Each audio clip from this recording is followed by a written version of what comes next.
करवंदाचे झाड म्हणजे डोंगरची काळी मैना.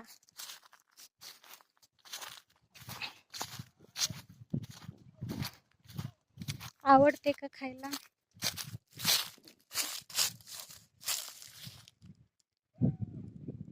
कसे छान फुलं आलेले आहेत,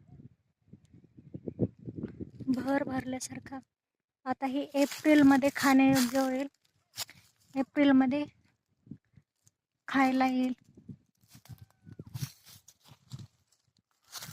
सध्या काही हिरवे हिरवे छोटे छोटे करवंद आलेले आहेत.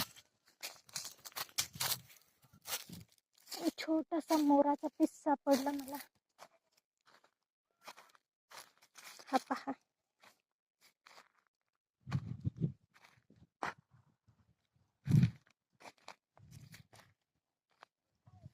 मोर पण खूप आहेत आमच्याकडे.